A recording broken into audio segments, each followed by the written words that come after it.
डाकिया आया, डाकिया आया।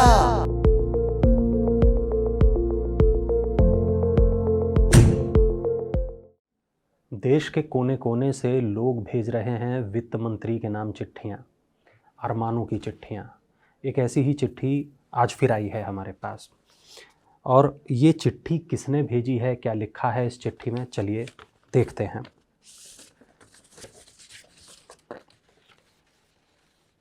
मध्य प्रदेश के इंदौर से आई है ये चिट्ठी और इसे लिखा है सुभाष मित्तल ने।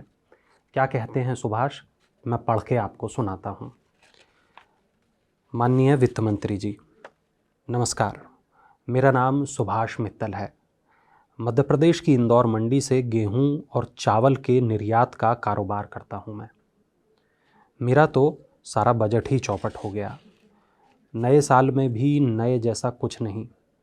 शायद आप मेरी उम्मीद और अरमान समझ सकें। वित्त मंत्री जी, कोविड के बाद जैसे तैसे कारोबार पटरी पर लौटा था।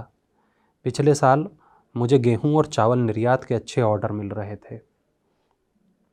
कारोबार और बढ़ेगा ऐसी उम्मीद उस समय जगी जब प्रधानमंत्री जी ने दुनिया भर में अनाज एक्सपोर्ट करने की बात की।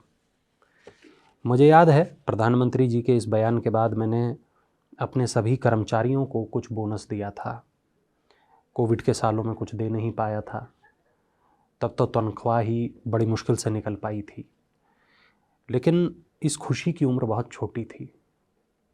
1 महीने बाद ही आपके मंत्रालय की तरफ से गेहूं निर्यात पर प्रतिबंध का फरमान आ गया। मुझे याद है उस समय गेहूं एक्सपोर्ट के कई सौदों पर हमारी बात चल रही थी, लेकिन सरकार के निर्देश के बाद वो सारी डील रद्द करनी पड़ी जो फाइनल नहीं हुई थी। फिर उसके बाद चावल के निर्यात पर सख्ती हो गई। हमारा कारोबार ही बैठ गया। मैडम, क्या आपको पता है कि निर्यात में भी छोटे और बड़े का फ़र्क है? जैसे बड़े उद्योग सरकारी सुविधाओं की मलाई खा जाते हैं और निर्यात के लिए मिलने वाली सहूलियतें भी हम तक नहीं आती। हर जगह तो रिश्वत मांगी जाती है। मैडम, निर्यात के लिए माल जुटाने में पूंजी फंसानी पड़ती है। सोचा तो था कि अब अनाज के अलावा किसी और एक्सपोर्ट में हाथ आजमाऊंगा। कारोबार बढ़ाए बिना काम नहीं चलता, लेकिन यहाँ तो खर्चों में कटौती की नौबत आ गई है।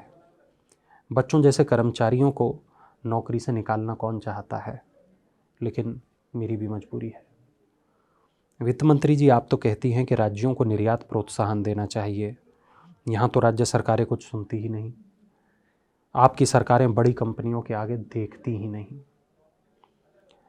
मैडम, कुछ सामान के निर्यातों को छोटे निर्यातकों के लिए रिजर्व नहीं किया जा सकता क्या?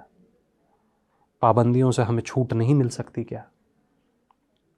रियायत स्कीमों को हमसे पूछकर बनाया जाए तो उनका असर भी होगा। कम से कम इतना तो कर ही दीजिए।